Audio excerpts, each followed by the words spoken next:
Black supremacy.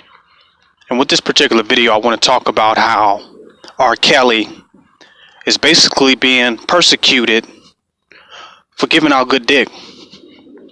And that's the main issue that I see people have with R. Kelly. They want to see him prosecuted, but until then they'll just persecute him. They can't find the legal means to have him prosecuted, so they'll just persecute him. You know, there was allegations in the past of some of his dealings with young women, potentially, but he was arraigned of all those charges and set free. I guess it just wasn't enough evidence, or they couldn't prove it. So what you can't prove is not true. You can't prove it's true and can't be accepted as the truth. But people want to pretend as though his innocence, they want to take that innocent and turn it around and make it a guilty.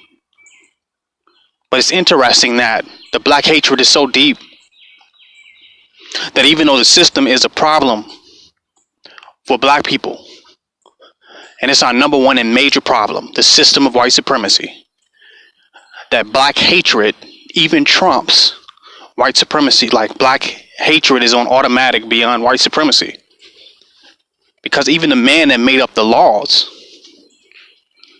that he would be guilty of breaking, if found guilty,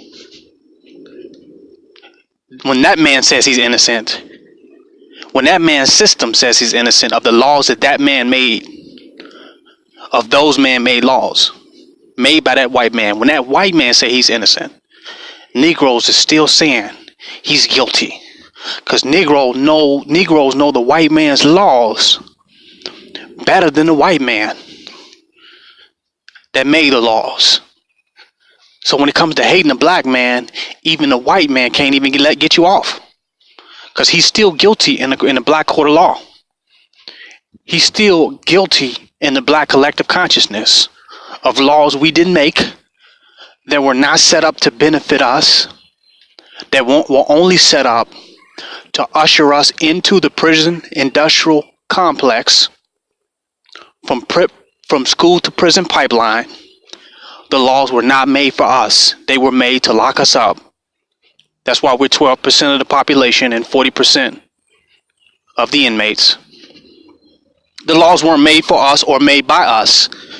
But when it comes to using those laws, or using the allegations around those laws to hate black, we do such a good job at it that we'll hate to no end, until eventually we can convince a white man, or convince a court, or a prosecutor, or a district attorney, till we can convince and persuade them to prosecute this man based on our hatred, because that's what he would be prosecuted for. I mean, the real crime that he committed is he stepped in the line of black hatred. That's a serious crime. That's a harsh crime. That's the harshest crime you can commit as a black person, is stepping within the line of black hatred, black on black self-hatred. But that's a whole nother video. I didn't even want to go that long on that, but I had to. I want to talk about how R. Kelly is really being persecuted for giving out good dick. That's why he's being persecuted now. Not because he has sex slaves, some type of mind control cult, but that he's manipulating or brainwashing women. Nah, just giving out good dick, which is offensive. Giving out good dick could immediately turn a black man into a sex offender, because it's offensive for a black man to be giving out good dick. That's an offense. Like, wow. But see, if a white man strokes a woman down good, then they call it a satisfying relationship, a satisfying interaction. If a black man strokes down a woman good, if she's black or white, it's mind control. And don't let her be of age but young. It's mind control. It's brainwashing. Since when is giving out good dick mind control? When the women themselves obviously want good dick. They want to supply a healthy supply of good dick, obviously. Like, that's on the list. Like, the issue that the father had with R. Kelly is that he's dicking his daughter down too good. Like, that's his biggest issue. Wow. That's his major problem. As though his daughter was not consciously and intentionally seeking out good dick. Because, you know, that's taboo in the society. Like, no one really wants to deal with that. Like, we don't deal with that till after the baby is born. Like, that's just a subject matter we don't go into. Like, who would want to imagine their daughter was looking for good dick and found it? What about the career you wanted her to have? Or the job? Or finish school? Or just whatever? The life you wanted her to have, what about that? Oh, that's not important. She don't find that important. She actually was on a quest to find good dick and found it from R. Kelly.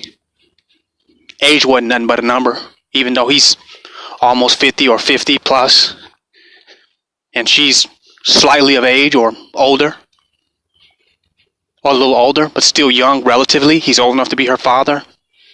Was that supposed to distract her from the desire for good dick? Because, see, a black man giving out good dick is a crime.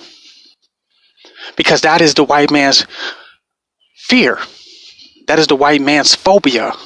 That is his pet peeve with black people. Their sexual veracity and virility. That's why they locking up Cosby. That's why Capleton was arrested on rape allegations. Why? The phobia. The persecuted and prosecuted penis. The hated phallic of the black man, even in 2018.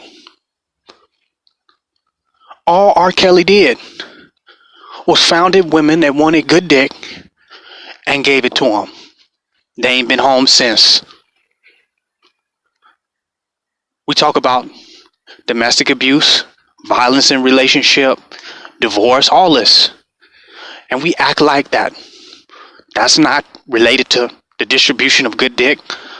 Like, at least 60% of relationship problems have to do with the distribution and supply of good dick. Let's keep it real. And you're mad that someone found that? So you wanted them to be unhappy, bitter, single parent, single black woman with hatred of a black man, or prostitute, or just woman that's out there? You didn't want her to be secured by a consistent supply of good black male penis? That's not what you wanted? Or you didn't have to factor that in? Maybe you should have warned your daughters. Hey, there's some good dick out there. Don't get on that quest. Avoid that quest at all options. Search for everything in life, but avoid good dick at all cost. It sounds ridiculous to me that if a black man has good dick, the woman he's with is automatically a sex slave. But if he got on a wife beater and he's going upside her head to stay with him, then that's just a dysfunctional relationship. That's just domestic abuse. But if he satisfies her, totally makes her surrender and submit and want to be with him because he's supplying a consistent distribution of good dick, then it's definitely something wrong with that. See, that's even a higher level of crime. See, domestic abuse, you know, you beat a woman, you go to jail, you get locked up for 30 days, or it's a misdemeanor, you get some time in jail. You have to go through counseling. But if you give good dick, if you really giving out good dick, you're human trafficking. If you giving out good dick, you got sex slaves. If there's a satisfied black woman that's actually happy and want to be with the black man, then he must be a cult leader. Or they're sex slaves. Or it's a human trafficking situation, or it's mind control. Look at the dilemma. So there's no problem because the women want to be with R. Kelly and they're happy, and you create a problem. And if he's going upside their head in for real, then you say, oh, they just having relationship issues. It's nothing I can do about that. We need to mind our own business. Hell, if he just put his hands on you, call the police or whatever. We can't get involved in that. But if you're happy, we're all fucking involved. If you're satisfied, there's definitely something fucking wrong. R. Kelly is not that deep. He's not a demon. He's not a part of the Illuminati or satanic sex rituals. He just slinging good dick and stroking their ass down. They satisfied. They don't want to leave. Good dick is more valuable to them than a lot of other people's priority lists. Good dick was at the top of the priority list, and they found it, and they're happy and satisfied. Some of the women messing with R. Kelly are actually, that have negative things to say about him, are just disgruntled because the supply of good dick is not being consistently distributed to them anymore. That's the real problem here. That's my point here. R. Kelly is being persecuted for giving out good dick. But it's a win. It's a lose-lose situation. Because if he wasn't giving out good dick and would manage to keep the woman, then it would be domestic violence, domestic abuse, argument. It would have to be the other dynamic. So either way, you're on the attack, black man, in this society. If you do it one way or you do it the other. But the reality is, good dick is a staple. It's very important. It's very significant to psychology, holistic well-beingness, and it's higher on the priority list than people want to give credit to. They don't want to accept that because then it makes a black man too valuable. And it actually paints the image of some type of black supremacy if some man is actually somewhere handing out superior phallus or superior penis. Then it's a whole black alpha male thing.